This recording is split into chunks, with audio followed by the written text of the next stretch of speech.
예, 팩트체크를 진행하겠습니다. 요즘 연예계에서는 탤런트 송혜교 씨와 한 주얼리 업체 간의 법적 분쟁이 뜨거운 이슈라고 하는데 업체가 자신의 사진을 무단으로 가져다 썼다 해서 3억 원 규모의 손해배상 소송을 냈다고 하는군요. 이른바 이제 퍼블리시티권을 침해했다는 얘기인데 오늘 이 분쟁이 이런 분쟁이 참 많지만 결과가 제각각이라서 혼란도 좀 있는 것 같아서 잠깐 좀 팩트체크로 짚어보도록 하겠습니다. 김필규 기자, 예. 이번 소송이 그러니까 송혜교 씨가 출연한 드라마 요즘 이제 끝났나요? 예, 종영했습니다.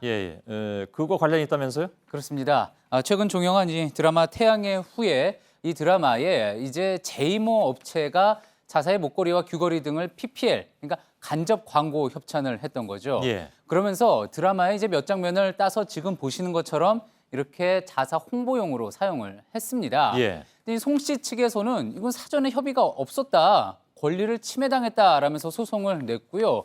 반대로 업체 측에서는 무슨 소리냐, PPL 계약을 할 당시에 드라마 장면 쓸 수 있도록 했다라면서 이제 계약서 사본까지 공개하면서 맞서고 있는 상황입니다. 예. 퍼블리시티권 익숙하지 않은 분들도 계실 것 같습니다. 그러니까 간단하게 뭡니까 퍼블리시티권이라는 것은? 예, 보통 이제 누가 함부로 내 얼굴을 촬영해서 함부로 사용할 수 없게 할 권리를 초상권이라고 하죠.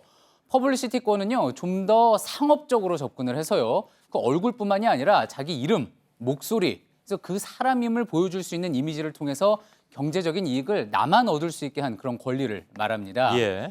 최근 온라인을 통한 판매나 광고 홍보가 많아지면서 특히 퍼블리시티권과 관련한 분쟁이 부쩍 많아졌습니다. 예. 인터넷에 보면 뭐 누구 스타일 옷이다, 뭐 누구 스타일 화장품이다, 뭐 이런 얘기들이 많이 이제 광고로 많이 나옵니다. 이게 그렇다면 분쟁의 소지가 있다는 얘기죠? 그렇습니다. 실제 이 문제로 법정에까지 갔던 아주 유명한 게 수지 모자 사례입니다. 예. 그러니까 한 업체에서요, 미스 A 멤버인 수지 스타일의 모자라고 해서 검색 광고도 내고 판매도 했는데 이 소속자 층에서는 퍼블리시티권 침해라고 손해배상 소송을 냈던 거죠. 예. 1심에서는 패소했는데 2심에서는 수지 측에게 1,000만 원을 배상하라 하면서 법원이 수지 측 손을 들어줬습니다. 예. 앞서 말씀하셨듯이요, 사실 그동안 뭐 본인 허락 없이 유명인의 이름 딴 마케팅 참 많았는데요. 자, 지금 보시는 것처럼 전지현 립스틱이라든지 장동건 선글라스, 그리고 또 이민호 마스크팩, 예. 손석희 시계, 이게 다 그런 사례들입니다. 이거 왜 넣습니까? 유명한 사례 중에 하나여서요. 뭐 알겠습니다. 이런 게 다 그 퍼블리시티권의 침해라고 볼 수 있다는 얘기입니까? 예, 이 손석희 시계의 경우에 그 침해라고 볼 수 있는지 그 정답은 팩트체크 말미에 제가 알려드릴 거고요. 그렇습니까? 예. 사실 법원 예. 판결이 그간에 좀 엇갈린 면이 있었습니다. 가수 겸 탤런트인 유이의 경우에는요, 자신의 사진을 쓰면서 이제 유이 같은 몸매로 거듭나라라는 광고를 한 한의원을 상대로 소송을 냈는데 수지 케이스와는 반대로 1심에서는 이겼다가 2심에서는 졌습니다. 예. 그러니까 이 광고를 보면은 유이가 그 한의원 고객이라고 오해할 만한 여지가 없다라는 게 이유였는데요. 또 그리고 반면에 같은 병원 얘기인데 한 성형외과가 버선코 민효린 코 만들기라는 문구로 광고를 한 사례에서는요, 법원이 민효린 측 손을 들어줘서 이거는 퍼블리시티권을 침해했다, 위자료 지급해라 결정을 내린 바가 있습니다. 예.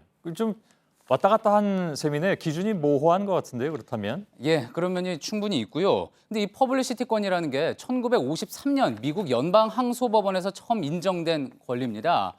그러다가 이제 유럽이나 일본에서는 최근 들어서 이제 본격적으로 인정이 된 상당히 상대적으로 새로운 개념인 건데요.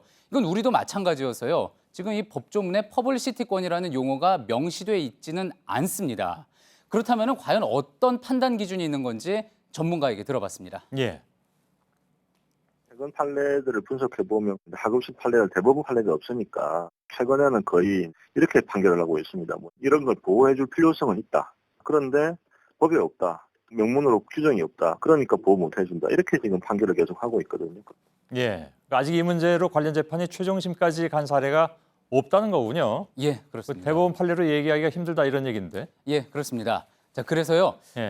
앞서 그 문제에 대한 해답을 이제 드릴 텐데, 저는 뭐 물어보지도 않았습니다. 예, 아무튼 많이 예. 궁금해하실 것 같아서 예. 예, 손석희 시계에 관해서도 그래서 사실은 이제 딱 잘라서 말씀드리기는 쉽지는 않습니다. 그런데 이제 손 앵커 혹시 그 해당 시계를 광고를 할 목적으로 찾던 거는 아니었죠? 당연히 아니죠. 예. 예. 그렇다면 이제 광고 목적이 아니었고요. 또 그리고 앞서 보셨던 것처럼 이 손목 부분만 나온 게 아니라 얼굴까지 나와서 개인을 식별할 수 있었습니다. 그러면서 공인의 신뢰감에 편승해서 또 본인 동의가 없이 상업적으로 사진을 쓴 거기 때문에 퍼블리시티권 침해라고 볼 수 있다는 전문가 의견 많았습니다.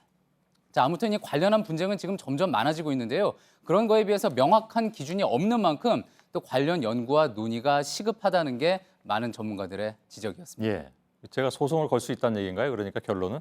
마음 먹으면 그렇게 할 수 있는데 예. 사실 시계값이 얼마 안 되기 때문에 실익은 없을 것 같습니다. 알겠습니다. 안 그래도 그럴 생각은 없는데 왜 사실 저는 마침 잘 됐습니다. 해명을 하자면 예. 제 이름 들어간 책도 있습니다.